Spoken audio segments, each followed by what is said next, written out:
کہنے کو شام اتنی بھاری نہیں ہوتی مگر اس پل محسوس ہو رہی تھی۔ اس چھوٹے سے بنگلے کی نفاست کو دیکھ کر اس میں رہنے والوں کا اندازہ لگایا جا سکتا تھا۔ اس کے علاوہ ان کی والدہ، پھپھو، خالہ اور تایا کا رکھ رکھاؤ سب کچھ کافی تھا یاسر کو متاثر کرنے کے لیے، جبکہ زوریہ سے مل کر انہیں مزید محسوس ہوا تھا کہ وہ کہیں اپنے بیٹے کے ساتھ زیادتی نہ کر دیں۔ البتہ ارسا اور فاریہ اپنے طے شدہ دماغ کے متاثر نہیں نظر آ رہی تھیں، مگر پھر بھی یاسر کے اشارے پہ انہوں نے زوریہ کے ہاتھ پر لفافہ رکھ دیا اور پیشانی چوم لی تھی۔ البتہ نکلتے ہوئے یاسر نے زوریہ کے سر پر ہاتھ رکھ کر محض ایک درخواست کی کہ وہ استخارہ کروانا چاہتے ہیں، جس پہ ان سب نے رضامندی کا اظہار کیا اور یاسر اسے اچھے نصیبوں کی دعا دیتے ہوئے نکل گئے۔ کیا ضرورت تھی انہیں انویلپ دلانے کی، خواہ مخواہ ایک امید بن جائے گی، جب انکار ہی کرنا تھا تو، ارسا نے منہ بناتے ہوئے کہا۔ مجھے اپنی پرورش اور بیٹے کی تربیت پر آج فخر ہو رہا ہے۔ اس نے واقعی بہت بہترین لڑکی چنی ہے، مگر وہ اتنا بھی نکما نہیں جتنا میں اسے سمجھتا تھا، یاسر نے مسکراتے ہوئے کہا تو ارسا اور فاریہ دونوں چونکے تھے۔ بابا، کہیں آپ ارادہ تو نہیں کر چکے ہیں؟ پلیز بابا، میری شادی پہ بات آ جائے گی۔ فارس کے بابا مہوش کی بھی تیاری کر چکے ہیں، اگر بھائی نے انکار کیا تو مہوش تو میری طلاق ہی کروا دے گی۔ یاسر نے آنکھیں پھاڑے اسے دیکھا۔ فاریہ، ہوش میں آؤ۔ بھاڑ میں گیا فارس اور اس کی بہن، اس طرح کی حرکتیں کرے گا تو اس سے پہلے میں ہی رشتہ ختم کر دوں گا، جس میں میری بیٹی کی ویلیو محض کسی سہارے کی بنا پہ ہو۔ سمجھاؤ اسے ارسا، اس کا دماغ خراب ہو گیا ہے، وہ غصے سے کہتے وہاں سے نکل گئے تھے۔ البتہ ارسا نے فاریہ کو رج کے سنا دی تھی۔ سب سے اچھی بات یہ ہے کہ وہ بچی ایمبیشنس ہے اور گھریلو فیملی بھی بہت اچھی ہے۔ اس نے بتایا کہ کیسے اس کے والد کی اچانک موت کے بعد سب کچھ اس نے سنبھالا۔ مجھے تو اس کی والدہ بھی بہت نفیس لگی۔ تم نے غور کیا ارسا، سارے سسرالی رشتہ دار موجود تھے، ان کے میکے کی طرف کے نہیں۔ یقیناً انہیں بحیثیت بہو اور بہاوش بہت اچھا کردار نبھایا ہوگا۔ کھانے کی پلیٹ پر چھری کانٹوں کے علاوہ یاسر کی باتوں کی آواز واضح تھی، جبکہ یحییٰ کی نظریں ماں کے ناراض چہرے پر جمی تھیں، جس میں انکار، ناپسندیدگی صاف واضح تھی۔ ساتھ ہی اسے بہن کا اترا منہ بھی سمجھ آ رہا تھا، جبکہ وہ رہ رہ کر کانوں میں زوریہ کی آواز بھی اس کے گونج رہی تھی۔ یحییٰ، ماما زبردستی آئی تھی؟ یہ صاف واضح تھا انہیں نہ میں اچھی لگی نہ میری فیملی۔ وجہ چاہے کچھ بھی ہو، لیکن تمہاری ماں ہیں اور ان کی اہمیت اب بھی اور شادی کے بعد بھی میری زندگی میں بہت الگ ہوگی۔ جانتی ہیں ماما، اس نے مجھے آپ کے متعلق ایک بڑے مزے کی بات کہی۔ ارسا نے چونک کر یحییٰ کو دیکھا۔ اس نے کہا، ماما بہت صاف گو اور سچی ہیں، میں انہیں اچھی نہیں لگی، انہوں نے واضح اظہار کر دیا۔ اکثر فطرتاً سچے افراد کی یہ ایک بڑی نشانی ہوتی ہے اور میں مطمئن ہوں کہ ماما مجھے زندگی بھر اسی سچائی کے ساتھ ٹریٹ کریں گی، مگر دل سے۔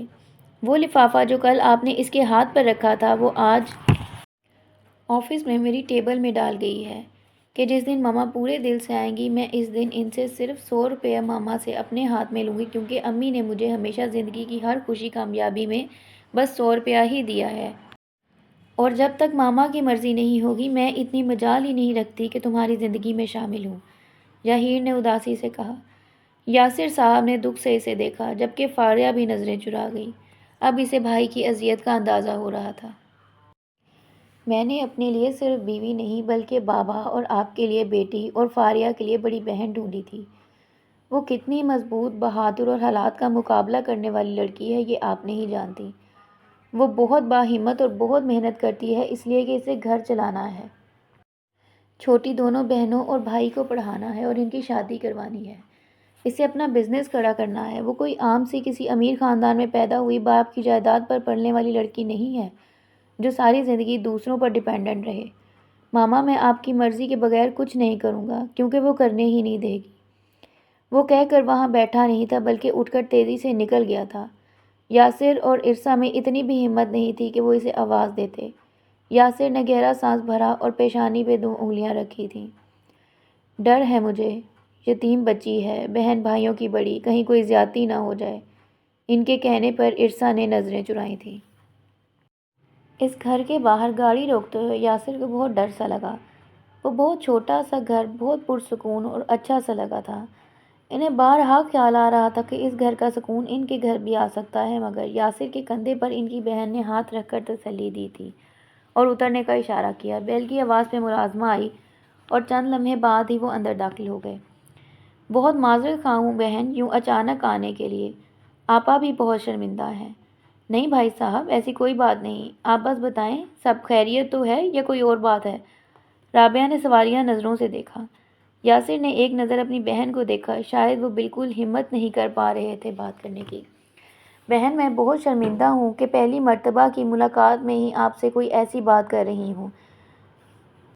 دراصل ہماری یہ خواہش تھی کہ ہم آپ کی بیٹی کو اپنی بیٹی بنائیں، مگر قسمت بھی ایک چیز ہوتی ہے جہاں ہم بے بس ہوتے ہیں۔ اس کی اس بات پہ رابعہ کے الجھے اعصاب سلجھے تھے۔ وہ اب کچھ سمجھ رہی تھی۔ دراصل سچ تو یہ ہے کہ ہمیں ذریہ بہت پسند آئی، بلکہ ہمیں اپنے بچے کی پسند پہ بہت فخر ہے، اور آپ کی ذریہ اتنی پیاری ہے کہ جہاں بھی جائے گی سکون ہی پھیلائے گی، مگر بدبختی ہماری ہے کہ ہم اسے نہیں اپنا پائیں گے۔ رابعہ بس خاموشی سے ان کی شرمندہ اور جھکی گردنوں کو دیکھتی رہی۔ آپ ہمیں غلط مت سمجھیے گا، ہم بھی بیٹی والے ہیں، اسی لیے آپ کی اذیت پوری طرح سمجھ سکتے ہیں۔ یاہیر کی ضد پہ ہم رشتہ تو لے آئے اور دیکھ کر بھی ہمیں بہت دکھ ہوا، کیونکہ ذریہ واقعی بہت اچھی ہے۔ اسی وجہ سے انکار کی ہمت ہی نہیں ہوئی تھی اس دن۔ میں بھی اپنی بیٹی کی قسمت سے مجبور ہوں۔ رابعہ نے چونک کر یاسر کو دیکھا۔ میری بیٹی کے سسر نے نکاح کے بعد یہ شرط رکھ دی کہ رخصتی تب ہوگی جب یاہیر اس کی نند یعنی میرے داماد کی بہن سے شادی کرے گی، اور بیٹی کا گھر بسانا چاہے بادشاہ ہو یا فقیر، سب کے لیے اتنا ہی اذیت ناک معاملہ ہوتا ہے۔ آپ کا بیٹا کیا کہتا ہے اس معاملے میں؟ رابعہ نے بہت سپاٹ سے لہجے میں پوچھا۔ وہ لوگ نظریں چرا گئے۔ ہمارے بیٹے کا فیصلہ تو آپ کو پتہ ہی ہے، اس لیے ہمارا اسے منانا ناممکن ہے، اور اس کا فیصلہ بدلنا آپ لوگ ممکن کر سکتے ہیں، یاسر نے دبے دبے لفظوں میں کہا۔ ہم مدد مانگ رہے ہیں، اور ویسے بھی اگر میرے بھائی اور مجھ سے پوچھیں تو ہم منوعن سے اس پہ راضی ہیں، بلکہ ہمیں تو یہ رشتہ ہمارے بچے کے لیے بہت نجات محسوس ہو رہا ہے، لیکن ہم اپنی بچی کا گھر بسانے کی خاطر خود غرض یا مجبور ہو رہے ہیں، جو آپ نہیں سمجھیں گی۔ رابعہ نے گہرا سانس بھرا تھا۔ تو آپ مجھ سے کیا چاہتے ہیں؟ دونوں بہن بھائیوں نے ایک دوسرے کو دیکھا اور پھر یاسر نے گلا کھنگارا۔